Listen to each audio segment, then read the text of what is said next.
welcome back to NPTEL online certification course on public speaking. You must all remember well that we are discussing oral presentations, and in the first part of the lecture we talked about the various requirements of oral presentation. We also threw light on knowing the audience and integrating our content with the expectations of the audience, and towards the end I had specifically mentioned that when you have already organized your presentation, now is the time that you need to wait for the day of the presentation.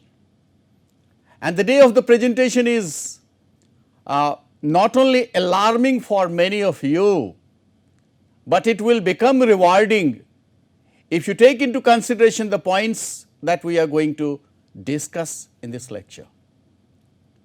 You might all experience some amount of glossophobia that we have already discussed in some of the lectures. There might be an anxiety, but if you have prepared well, where is the room for anxiety? A little bit of anxiety is quite natural, but then that will be very helpful. So, we will see in this part of the lecture how we can, having understood the basic requirements of presentation, now we are going to face the day, face the hour, face the smiles, face the appreciations, face the brickbat, and also face the admiration. And for all that, we must understand some more requirements. We have discussed in the previous lecture that one needs to understand the aim of the presentation, and one is aware of the subject of his presentation. Now is the time to speak. It is actually the time when you will be using your voice. So, there are two basic requirements. First is you must speak with a vibrant voice, animated gestures, and pleasant facial expressions. The focus here is on not only the content, but also taking into consideration your physical appearance, your mental orientation, and your preparedness non-verbally, because on the day of the presentation, the very first thing that your audience members are waiting for, and they have many questions in their mind. So, when you as a speaker appear before them, how should you look like? I mean, we have already discussed in the lecture on non-verbal how to make a pleasant appearance, and then mix judiciously the elements of informal conversation. I mean, when you are going to give a speech, you actually supply or you actually provide your message with emotions, but here you are going to reason with, you are going to argue with, but if you can make it a little bit conversational, I mean, as well as a sort of conversation that can be formal. Now, how to make use of our voice? I have already discussed in the lecture on paralanguage that everyone's voice is different, but one can make it distinct by having a pleasant tone and adequate volume. By adequate volume, I mean that as a speaker, you need to speak at a pace that you are not only audible, but you are also understandable. You should neither be too fast, nor be too tardy, or nor be too slow. We have also discussed how many words per minute should one speak.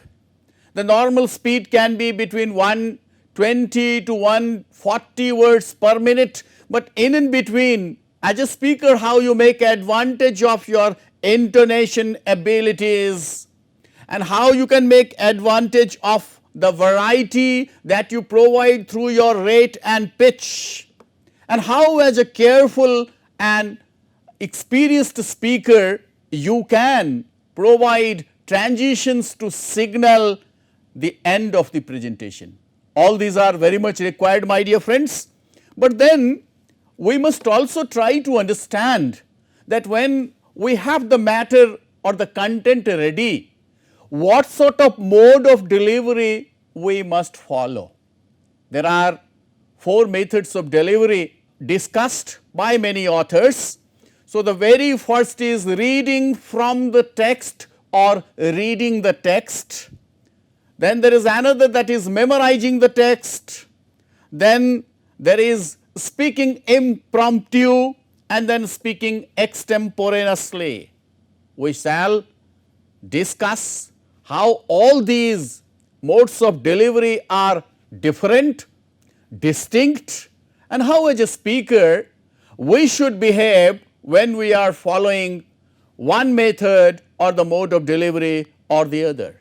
Now, let us first try to understand what happens when we are reading from the text. You will find that many of the beginners or those inexperienced speakers, they prefer to read from the text. But remember, my dear friends, that reading from the text is very challenging. It has some advantages, it has some disadvantages as well.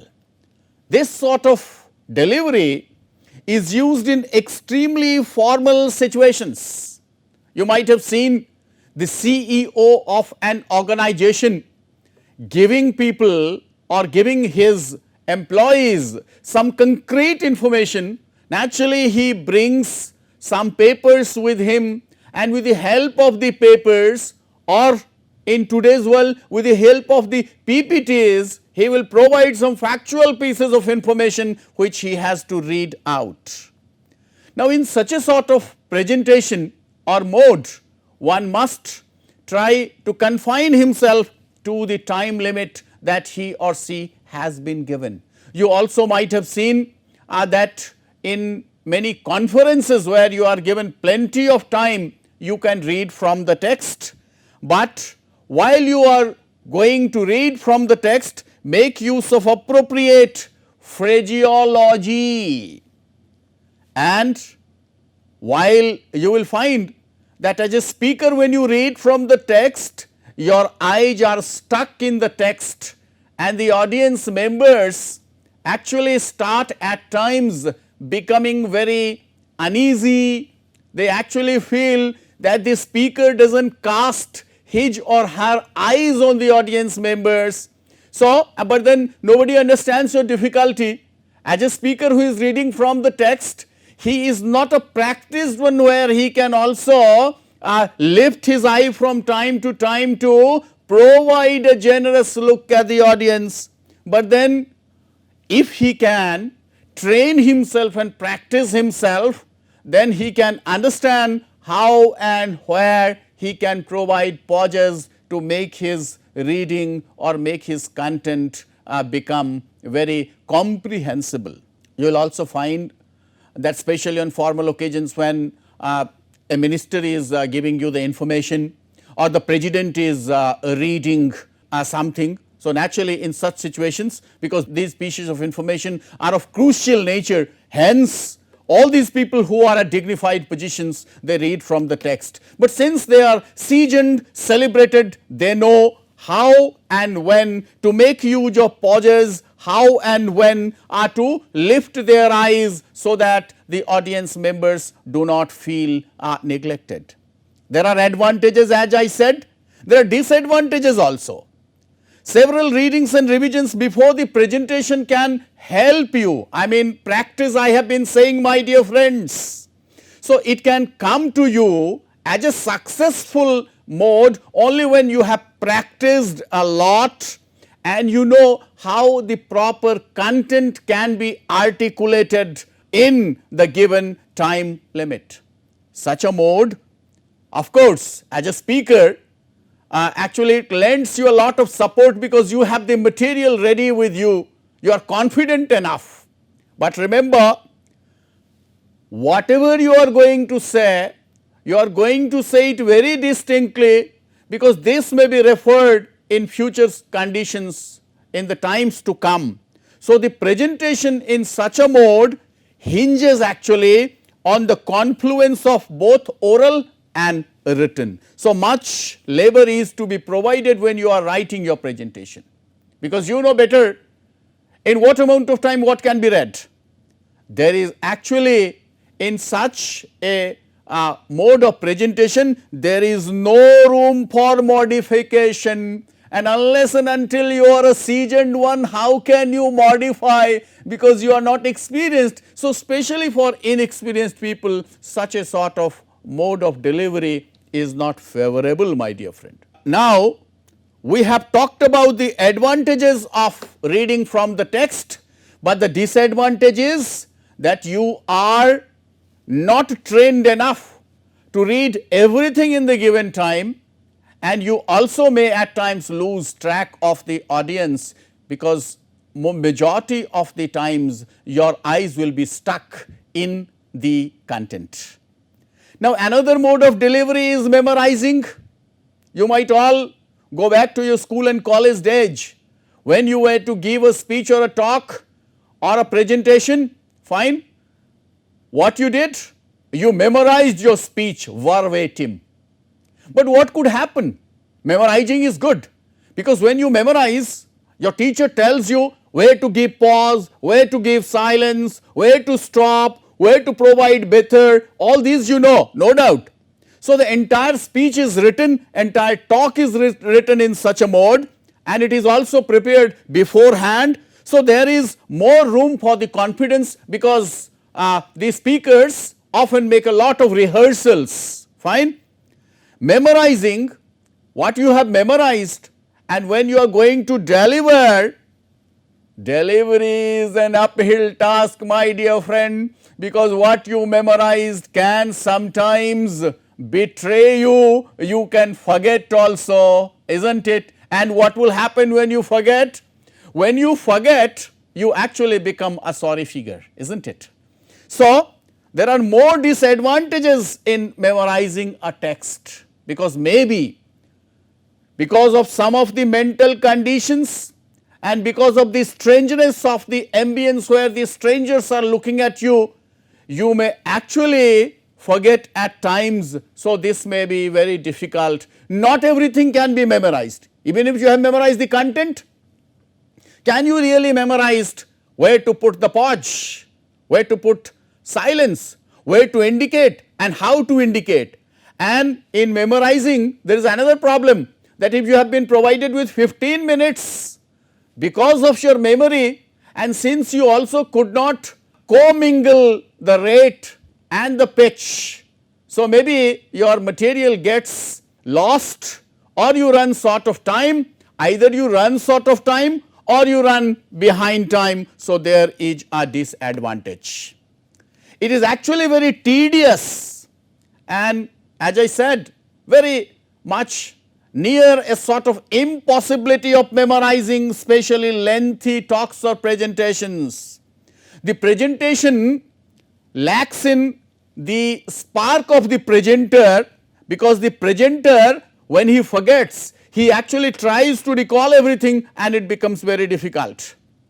Audience members are not very much involved in it. They look at you, and it appears as if the presentation appears to be in a very smooth flow.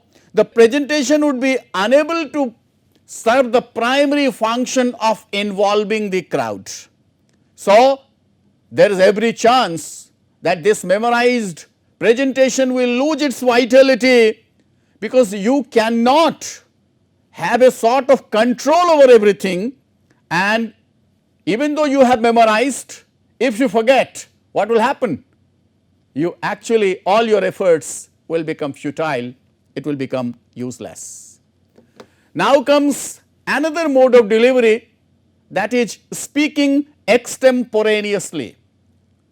I mean, most of us nowadays speak extemporaneously.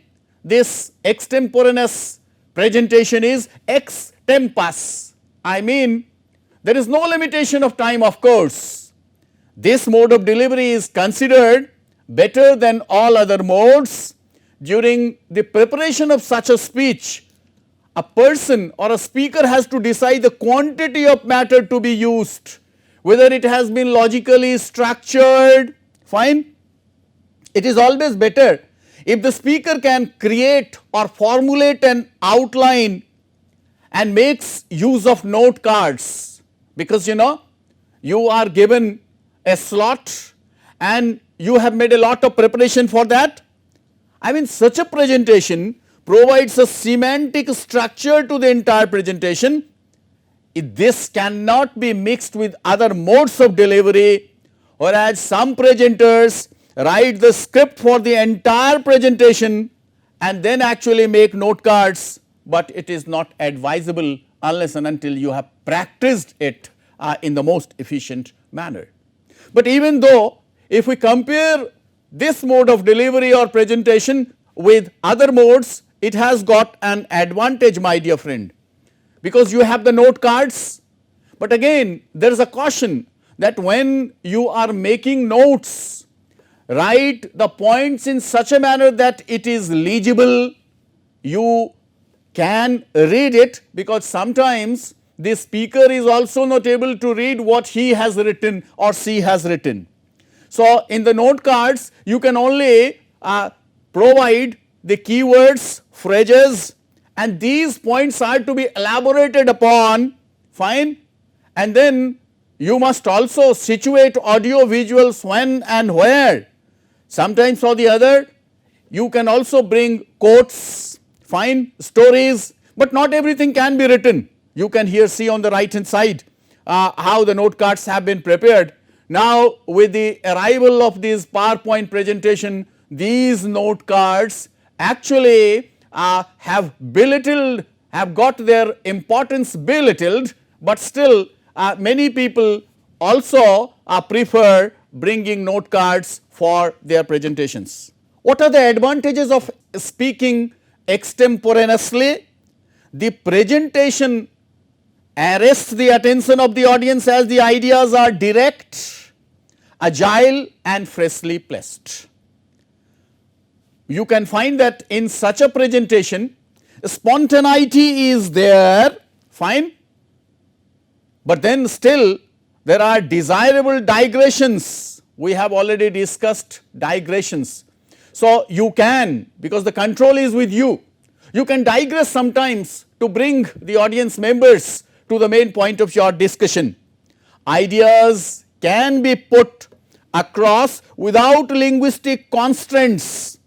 It is better that as a speaker you can explore multiple examples, I mean exemplifying.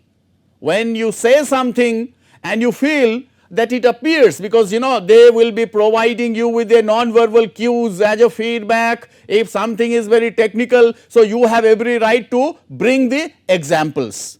This mode of delivery accommodates all the non-verbal communication tools, and since there is a room for bringing audio visuals, fine, it actually helps the speaker a lot.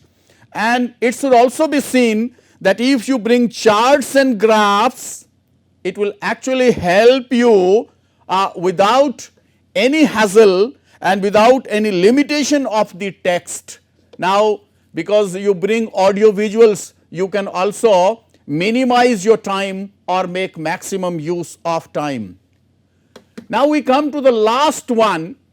Even though I consider this mode of delivery as the most challenging but also the most rewarding, this is speaking impromptu. Impromptu.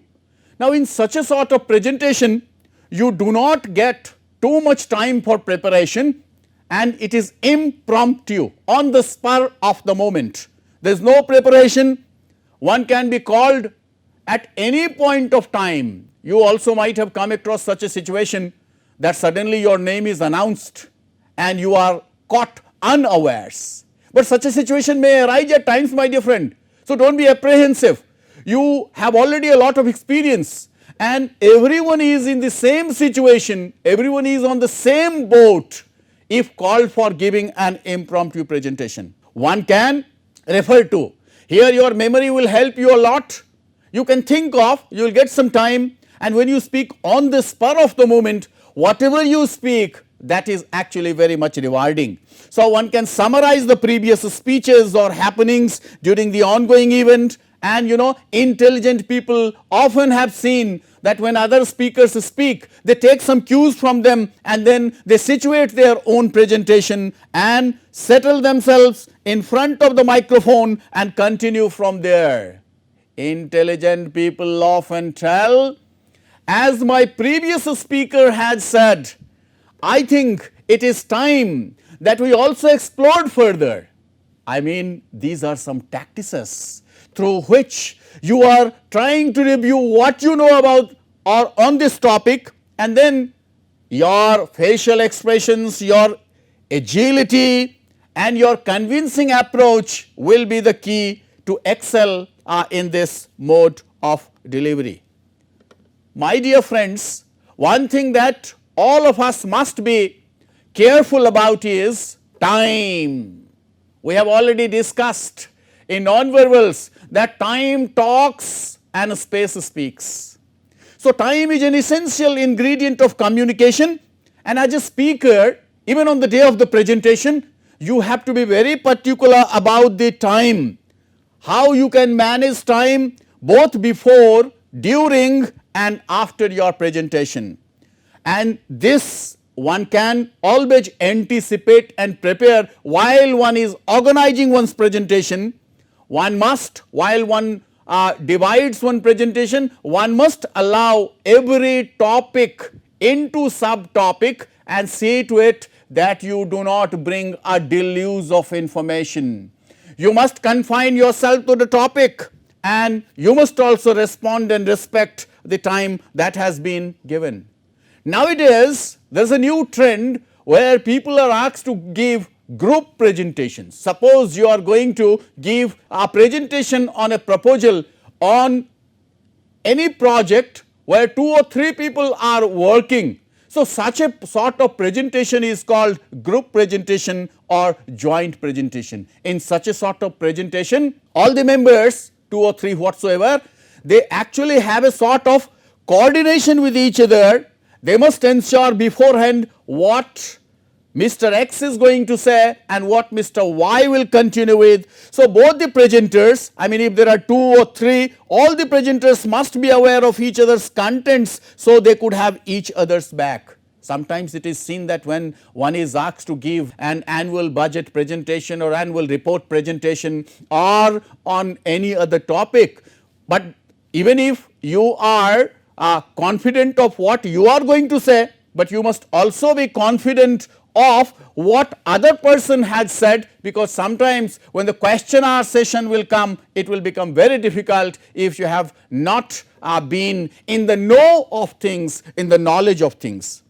Nobody in such a presentation should try to outshine others.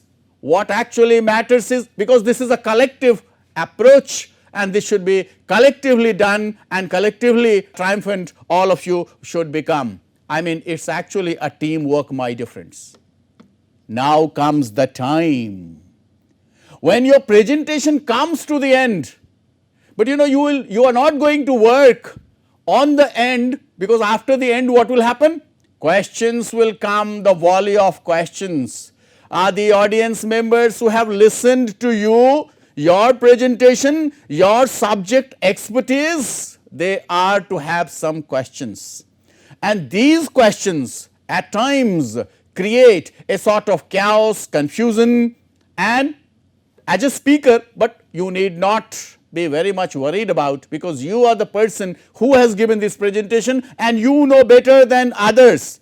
So, questions actually explore the central as well as the marginal ideas of the presentation, and you will sometimes find that there are quite a good number of questions. So, as a seasoned presenter, what you can do, either you can ask everyone to have their questions and you can answer when your turn comes, or you can take everyone's question separately, but see to it that nobody's questions are ignored. Questions can be direct, questions can be indirect, but as a speaker, you know about the subject. So, whether it is direct or indirect, it is directed at you.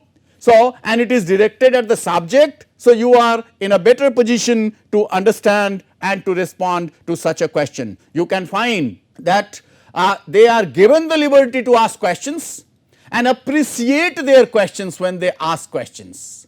Even if you do not know the answers to some questions, admit it, but that you can always say that nowadays there is a lot of research going on in this area, and I appreciate your genuine interest in this topic, but so far as my knowledge is concerned, Mr. X has done an exemplary paper on this. If time permits, you can go through that paper to have further details. I mean, as a speaker, you must know the trick even when you want to evade some questions, my dear friend, because speaking is an art, as I have been saying throughout.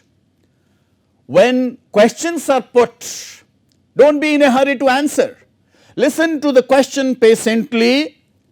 At times it may so happen that the question is unclear, but no problem. Questions are always questions. Questions are interrogations. Interrogations are at times intimidating, but then what to a person who has himself bathed in the knowledge about that area. So, as a speaker, you have the power, because your knowledge is your power, my dear friend, and it will help you. The answer that you provide to them should be brief, should be to the point, should be objective, and it should actually be addressed to the general audience and not a targeted person. I mean, sometimes somebody will ask a very specific question and would like to get the answer, but when you are answering, you are very accommodating. My dear friends, no one can be Mr. Perfect or know it all. No one can answer all the questions of the world, and those people who are in the audience group, they know that asking questions is easier than responding to it. So, in case you are not aware or you do not know the answer to a question which has been just asked to bamboozle you, to frustrate you, I mean, you must admit that I have not come across such a sort of solution about this problem, but I think if you go to this book or this paper or this reference, I think you will be in a better position to understand it. As a speaker, you must be able to distinguish relevant questions from irrelevant ones, because at times irrelevant questions may also come in your way. And as a speaker, you must very smartly, very subtly, very cleverly answer the questions without offending even the ones who simply wants to test your knowledge, my dear friend. Let us not offend anyone, let us appreciate the questions. But remember, sometimes there can be very embarrassing situations after you have delivered your presentation. Sometimes, because not everyone can be confident every now and then, and especially with the new people, because they lack in confidence, they should remember the fact that confidence can come to them with thorough preparation. If you have prepared well, you should never be frightened. You should rather be optimistic, hopeful. Now, let us think of a situation where you come across a type of audience or audience members who are unsupportive. So, the audience is resenting the presentation by giving some very different sort of feedback, either by showing their grin, their distraction and so forth. As a seasoned speaker, you must ignore such sort of situations. There is no need to retaliate or respond to them in the same pie. It is better to keep calm and maintain common ground by asking questions and engaging the audience and appreciating their contributions. We also have another situation where many speakers sometimes, because we are all human beings and sometimes we may forget, no? Especially you will find that those who are not trained or that much experienced, they forget sometimes the beginning of the presentation. They had taken cues from me that they will start with a quote, anecdote, question, experience, but the very first line of the presentation they have forgotten. This may happen to anyone, my dear friend. In among a strange group of people, in an unfamiliar space. Now, in such a situation, if you can maintain your calm and if you can begin, otherwise ask and interact with the audience until you calm your nerves and begin from wherever you remember. My dear friends, it actually requires a trick, an art. Keep in mind the time that was dedicated to the presentation, and you will find it actually takes a little to remember, fine.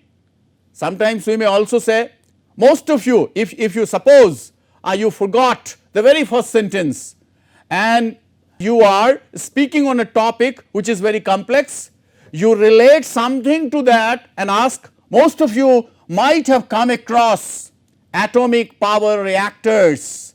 Many of you also might have experienced it with your own eyes and with your own experience. I mean, by the time you say all this, the very first sentence that you had forgotten will come back to you alive, afresh, and make you or assist you in such a manner that the forgetfulness of yours is gone. Do not digress completely, fine. If you are prepared well, there is no question of deviation or digression. There is one more caution: avoid backtracking. What is this backtracking? I mean, as I said earlier, that as human beings we are bound to forget many points during the course of the presentation. Now, what to do? As I said, not only review, not only digress a little bit by creating a rapport with the crowd, but then one must assess the significance of the point and whether it is absolutely important to include in the presentation.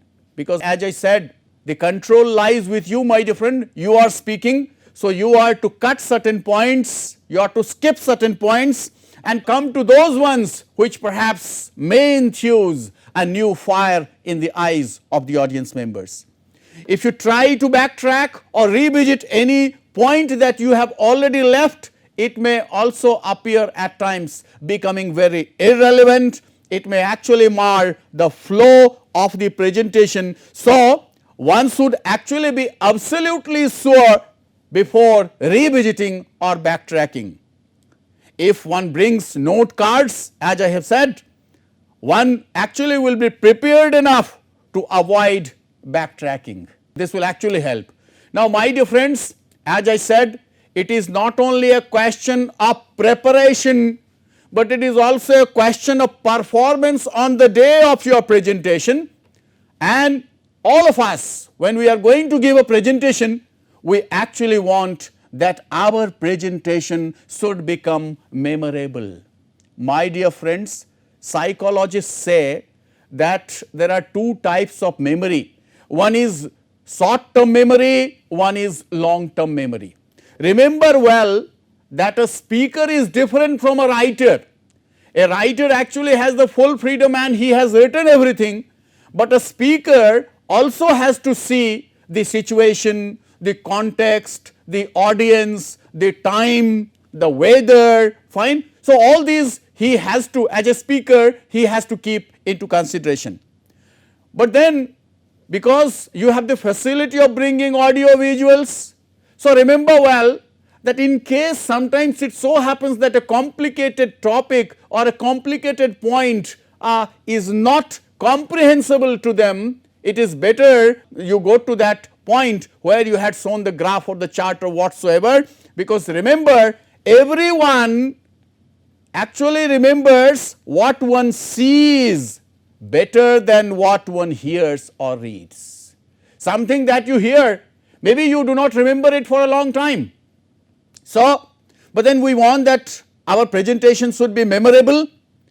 You will find that what psychologists say about short term memory is that one can simply remember individual words and phrases, but that also for a short period. Whereas in long term memory, they say people actually remember the gist of a talk, the gist of a presentation, the semantic worth of a presentation, of ideas. So, long term memory remembers ideas and facts. What you heard in a lecture last week or last month, you cannot exactly remember all the words, but you can always remember what was said, what was the essence of that lecture or that presentation. So, as a speaker, it is better for you to choose a few key points and repeat and reinforce them to enable long term memory. I think in this regard, as I said earlier, that one has to stick to the magic rule of 7,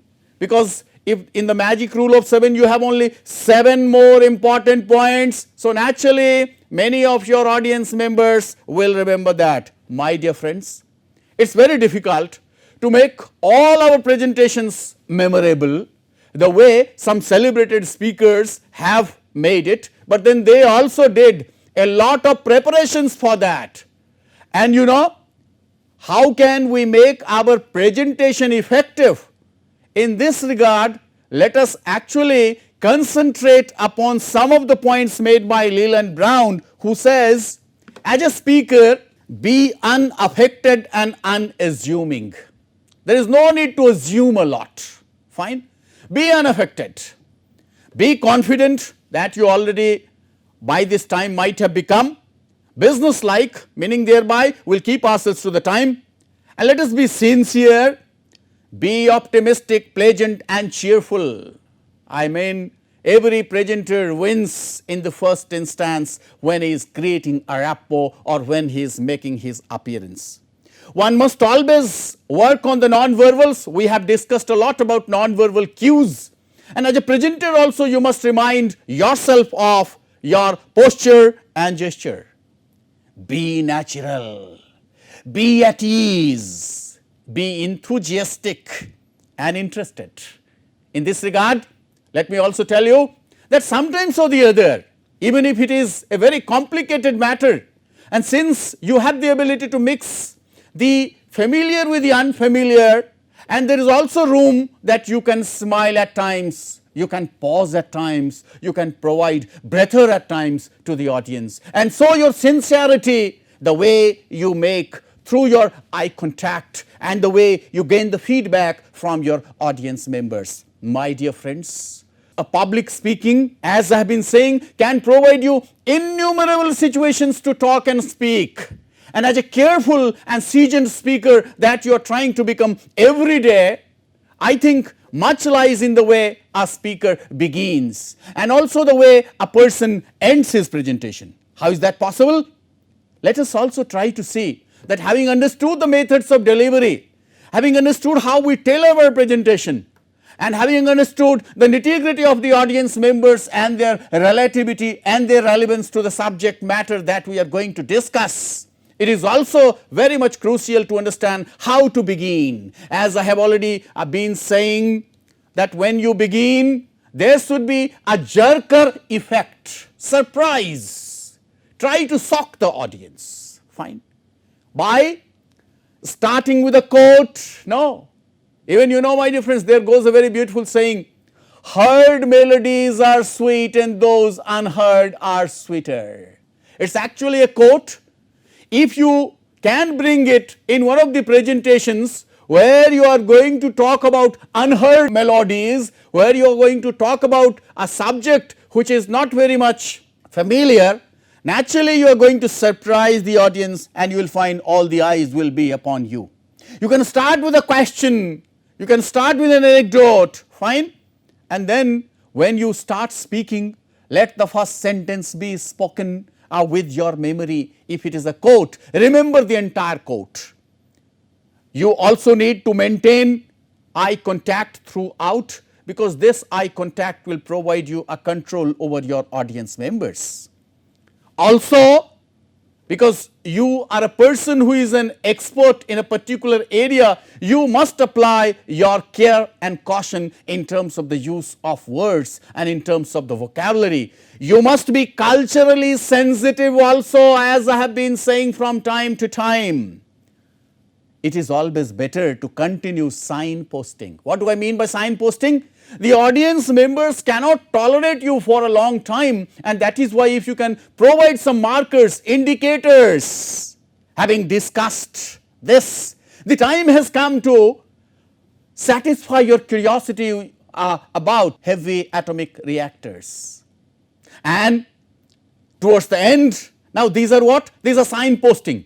You are also telling them transitions, and that actually provides them a relief. You can find a new light in their eyes.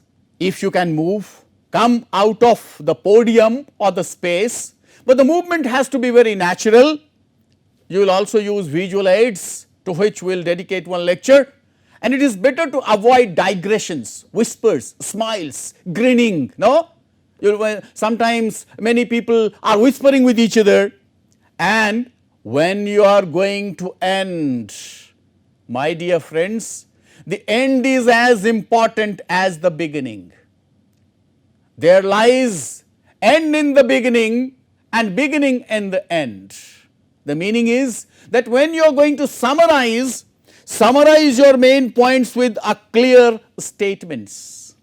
If you provide a clear statement, then you will find that the audience members have something to take away, something memorable, which can actually help them cherish and can say, this was a presentation worth hearing. My dear friends, I must admit the fact that like others also, every speaker will have tough times in the beginning, but then if one really wants to make oneself an effective presenter, and one can do a lot of preparation, I mean pre-presentation preparation, preparation during the presentation and after the presentation, and also maintaining one's calm during the question hour session, I think one actually is going to emerge as a successful speaker.